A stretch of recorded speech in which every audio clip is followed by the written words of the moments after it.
Se a gente for comparar o momento atual com aquele início de anos 2000 ali, 2002, mais precisamente, quando eu comecei e apresentei meu primeiro programa de games na TV brasileira, era um cenário muito diferente do que é hoje, né? E diferente de diversas formas, assim, por diversos fatores.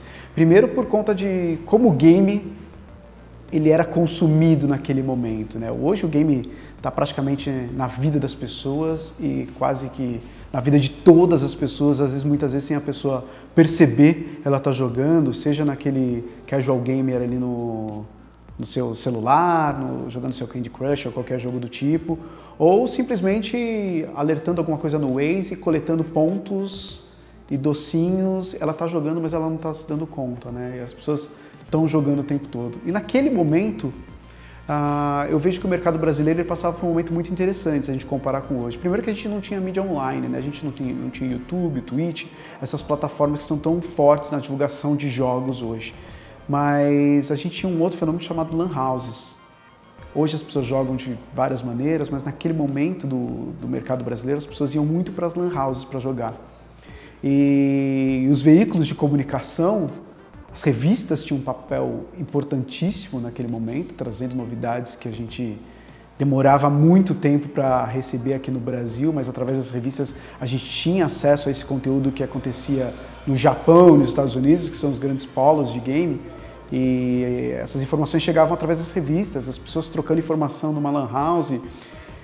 É totalmente compreensível que a sociedade tivesse esse posicionamento e esse pensamento a respeito de games, porque muitas das cadeiras de decisão, falando especificamente dos veículos de comunicação, muitos tomadores de decisão ali dentro das emissoras, dentro dos jornais, não importa, essas pessoas, elas tinham uma idade, são de uma geração que eles não jogaram videogame. Eles são uma geração pré-videogame. Videogame é uma coisa muito nova. E para essas pessoas, o máximo que acontecia, as pessoas compravam videogame para presentear um filho, presentear um sobrinho, etc.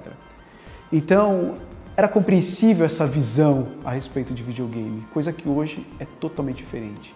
Faça um paralelo com a indústria cinematográfica, principalmente Hollywood, quando a gente viu um fenômeno dos anos 80 voltando muito forte, com franquias como Transformers, G.I. Joe e tantas outras que eu consumia quando era criança e voltaram com franquias fortes no cinema.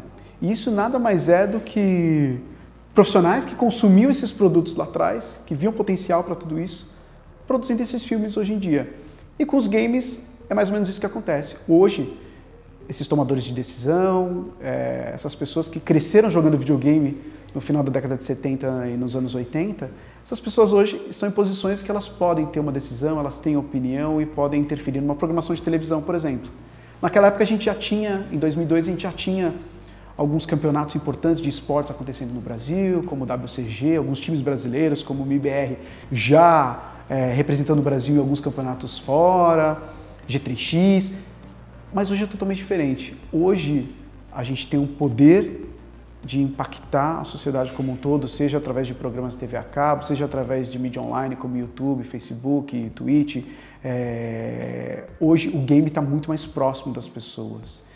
O mercado de games ele movimenta muito dinheiro e a gente ouve falar um mantra. Tem um mantra rolando há alguns anos, que é o mercado de games já é maior que o mercado cinematográfico, que é maior que o mercado de música. Ele realmente movimenta mais dinheiro nesse sentido, mas eu acho que falta para o mercado de games e para o esportes brasileiro, esportes mundial como um todo, ele virar, porque para mim, na minha opinião, ele ainda está na posição de aposta.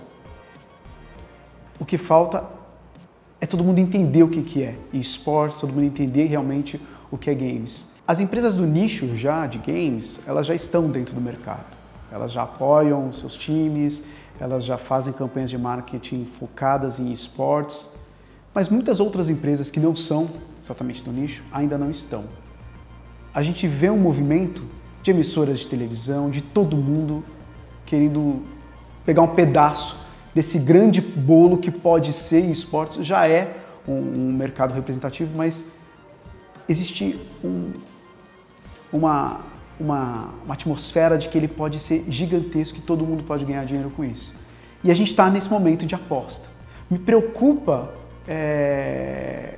essa transição, saindo simplesmente do mercado de nicho e realmente angariando todos os outros players do mercado que não sejam só de games. Aí você pega anunciantes do setor alimentício, assim como existe com o esporte tradicional, como o futebol, onde empresas que não são especificamente produtores de, sei lá, de artigos esportivos anunciam por conta do público que consome esse tipo de conteúdo. A minha preocupação é essa, que haja essa transição, que esses outros anunciantes eles entrem para o mundo dos esportes. Aí sim a gente pode dizer que o mercado vai estar maduro. Você como marca, você quando trabalha com o público de gamer, e o público gamer em geral, você não está trabalhando com um cara e você não pode, muitas vezes, desejar ter o resultado ali na hora. Você está trabalhando com um cara, às vezes, muitas vezes jovem, que vai estar com a sua marca há muito tempo. Então isso é uma coisa que talvez as marcas não entendam, porque como é algo novo, as pessoas, o mercado de esportes, principalmente o mercado de games, o cara acha que ele vai investir em algo e vai receber em troca, contrapartida nisso de uma hora para outra. Assim como qualquer grande aposta, né? Assim como startups, o cara acha que vai investir em algo e vai receber um aplicativo novo com bilhões de dólares. O trabalhar com os diferentes públicos que existem dentro do público gamer é muito importante, porque dentro do mercado do mercado de games, a gente tem divisões ali que realmente são muito específicas. A gente tem nicho dentro do mercado de nicho, que é o mercado de game. Então eu acho que é muito importante para uma marca saber com o que ele está falando. A gente sabe que é um mercado novo, mas é um mercado que tem suas peculiaridades. E isso é primordial para que a marca tenha sucesso comunicando com aquele público que ela deseja. E ainda tem um resquício, uma cultura de que o videogame rouba a audiência de algumas outras mídias. Que na minha opinião isso não é verdade. Porque o cara que joga, ele quer saber mais sobre aquele jogo, ele quer trocar uma ideia com alguém sobre aquele jogo. E o seu veículo pode ser isso, a sua marca pode ser isso. Ele quer saber mais daquele jogo, ele quer ter uma experiência completa daquele jogo, que talvez só pelo jogo ele não tenha. Ele tem que assistir um vídeo de alguém jogando, ele tem que conversar com o cara através de uma campanha e, principalmente, ele tem que ter uma experiência que ele não vai ter no jogo. Que essa é uma das nossas propostas também. Levar algo que ele não tem no jogo, mas que é relacionado ao jogo para a vida real dele. É ele ir no evento. Ele ir no evento, onde ele vai ter uma experiência relacionada a esse game, que ele não vai ter se ele estiver simplesmente na tela de casa, mas é nesse evento que ele vai poder conversar com os caras que jogam o mesmo jogo que ele, é ele, sei lá, ter uma experiência, trazer essa realidade do jogo para uma experiência onde ele vai jogar esse jogo na vida real. É esse jeito de comunicar, é através de produtos relacionados a esse jogo, que hoje a gente já vê uma tendência do mercado, com marcas bem grandes já trabalhando disso, marcas de game, inclusive, trabalhando bem isso com camiseta, boné, action figures, colecionáveis e tantos outros produtos que esse cara quer ter também, afinal, o ídolo dele é aquele personagem, ele quer ter aquele personagem de várias maneiras na sua vida. Então, eu acho que a palavra ideal para um anunciante, para o mercado como um todo, para atingir esse cara é experiência.